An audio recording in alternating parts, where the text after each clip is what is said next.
Eh bien, bonsoir à tous et merci d'avoir participé aussi nombreux. Alors, j'ai arrêté la possibilité de rajouter des commentaires parce que je vais pas arriver à tous vous faire un petit mot, sinon ça va pas être sympa. Mais rassurez-vous, on refera encore plein d'autres vidéos.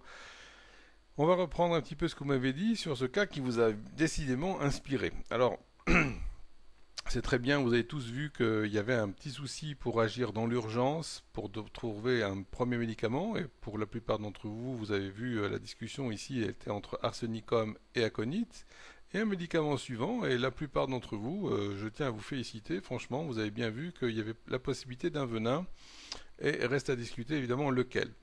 Alors, on va reprendre déjà le premier médicament que j'ai prescrit, qui était aconite, et je prendrai les commentaires ici avec notre ami Xavier, qui, bien que n'étant pas médecin, je trouve s'est très bien débrouillé, puisque, n'est-ce pas, il a posé la grande question, comment départager aconite d'arsenicum.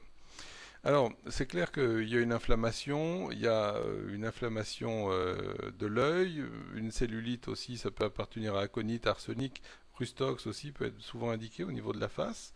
Euh, il a ici résumé Xavier très bien, la peur de la mort bien sûr, et vous allez me dire, ok, arsenic là aussi. Mais la grande différence, c'est que si c'était un cas d'arsenic, il n'aurait surtout pas supporté d'être tout seul.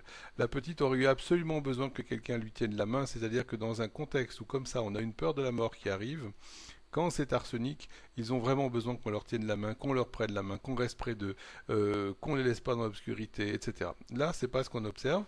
Ce qui est intéressant dans l'optique d'aconite, c'est que en tant que remède végétal, c'est bien pour ouvrir un cas en plus. C'était l'un des préceptes du docteur Schmitt et qui est toujours avéré. Je ne voyais pas vraiment où j'allais dans ce cas et donc aconite était magnifiquement indiqué. J'ai sauté à pieds joints sur aconite. L'aconite, bien souvent, va vous clarifier la situation et permettre de prescrire un médicament plus clair par la suite. C'est-à-dire qu'aconite, ici, très proche de sulfure, c'est son cousin végétal, en quelque sorte va réinsuffler de l'énergie au système et permettre à l'organisme de donner une réponse sous la forme d'un tableau symptomatique plus net si déjà il n'avait pas d'homéopathicité suffisante pour faire évoluer le cas favorablement. Donc ici, vous voyez, je vais mourir et la panique qui est induite, cette atmosphère de panique, euh, chaque fois que vous êtes devant un cas où vous dites qu'est-ce qu'il faut faire et vous avez la réflexion qui est paralysée, que ce soit devant quelque chose d'extrêmement algique, une hémorragie soudaine, je me souviens combien de fois j'ai traité des hémorragies comme ça quand les femmes accouchent et que c'est la panique à bord, là vous êtes devant un cas d'aconite, tranquillement. Ensuite, clairement, pour faire face à ce tableau suraigu, aconite est bien, mais il faut ensuite comprendre un peu mieux qu'est-ce qu'il y a dans l'arrière-plan. Et c'est clair que ces tragédies anciennes, les morts, etc., font bien sûr penser à arsenic, mais si vous devez regarder la rubrique peur de la mort, on fera dans la deuxième vidéo, vous verrez qu'il y a beaucoup de monde. Arsenic est au troisième degré, mais vous avez un lot de médicaments. Pourquoi arsenic? C'est simplement parce qu'on a l'habitude de le donner, mais il faut être attentif à ne pas surexploiter un médicament parce qu'on a la préférence. C'est l'un des pièges classiques de l'homéopathie. Faites vraiment attention à rester le plus neutre possible. N'allez pas forcément faire pencher la balance vers un médicament que vous connaissez le mieux. Donc, très bien, Xavier, t'es admis pour les cas cliniques, hein, tu es bien débrouillé. Le chocolat, l'école serrée, les ongles, voilà. Le premier, dirons-nous, groupe de symptômes qui peut faire évoquer un médicament qui appartienne à la famille des venins est posé. Alors, on va bien sûr détailler un peu plus tous ces symptômes un peu plus loin. Je vois Didier qui nous parle du Boger, effectivement, c'est toujours très intéressant de revoir ces grands auteurs. Ah, Henri, salut à toi, enfin, je suis content que tu répondes. Alors, aconite d'abord, et derrière, Elaps, Magnésia, Veratrum, c'est très bien cerné. On va discuter de tous ces remèdes dans la phase 3 de la correction du cas clinique proprement dit.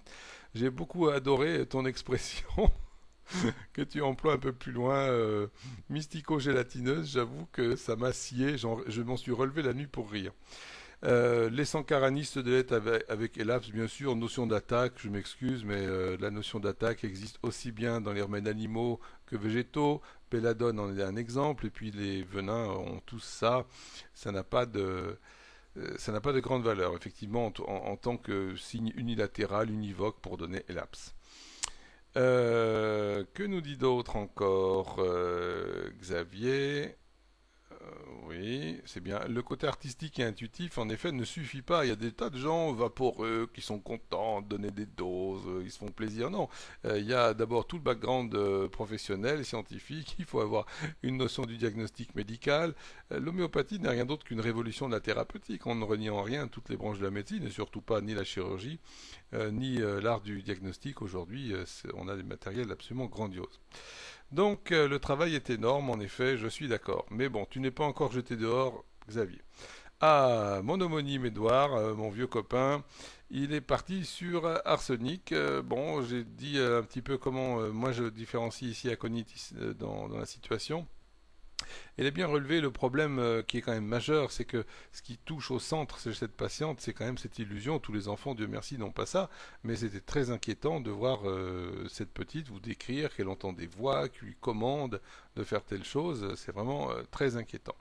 Et derrière, voilà, bien sûr, tu n'as peut-être pas juste souligné le point elle entend des voix qui lui commandent d'agir. C'est ça qui est important. Alors c'est clair aussi, Edouard, tu soulignes très très justement le désir de salade qui est ici intense.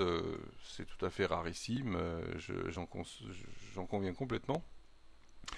La fixation des pensées sur la mort et le contexte de deuil oriente vers Crotalus Cascavella. J'ai plus qu'à dire champion, Edouard. Edouard est fait citer par Edouard, une fois n'est pas coutume, mais je pense que en effet, c'est le remède que j'ai donné avec le résultat qui a été absolument spectaculaire. On va voir un petit peu plus tard pourquoi. Je salue Pierre-Yves ici qui nous a fait un petit coucou. Merci de vos appréciations. J'espère à bientôt. Voyons. Ah, Louise ou Eva, je ne sais pas. Alors c'est Eva Louise, votre prénom. Hein. Donc bonjour. Premier médicament arsenicum, c'est une bonne hypothèse, mais je vous ai expliqué pourquoi j'ai séparé arsenic d'aconite, hein, parce qu'il n'y a pas le besoin de présence qui console et qui soulage la grande angoisse d'arsenic. Le deuxième médicament, l'Akésis. Alors, il faut voir que l'Akésis, vous devez le considérer avec un peu de pratique comme le chef de file des venins. L'Akésis, en somme, c'est un petit peu ce qu'en France Renault est à la voiture. Il y a beaucoup de médicaments qui sont des venins de serpent. L'Akésis représente l'archétype, on va dire. À tout bientôt pour la suite.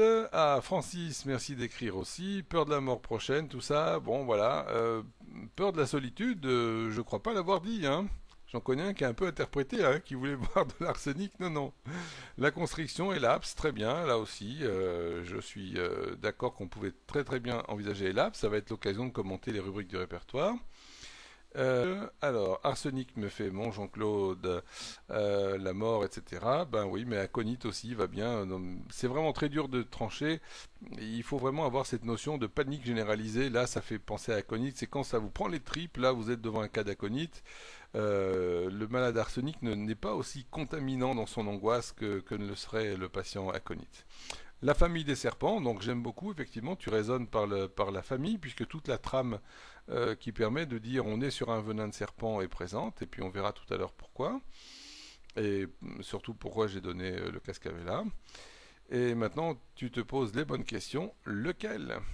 Donc si on se réfère au désir de salade, bien sûr, et l'APS, l'enfant qui dit des voix, ça c'est vraiment important, et tu me sors évidemment mon Crotalus cascabella. Ce que je voulais dire avec la chambre abandonnée, je me suis mal exprimé, c'est que les gens m'ont décrit ça sous l'idée que ça donnait, c'était qu'il y avait peut-être des fantômes, peut-être des esprits là-dedans qui pouvaient agir.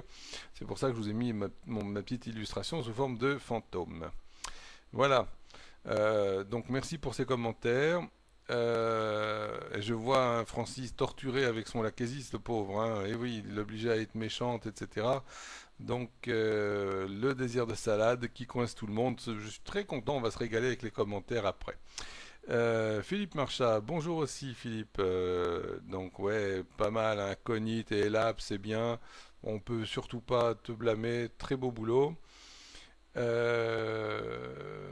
Ici, Henri qui nous refait partir sur Aconite, voilà, et puis qui rediscute arsenic, ma foi, ça se défend, on doit pouvoir négocier mieux, voilà. Alors là, par contre, pourquoi tu pars sur et par sulfure, je n'ai pas très bien compris.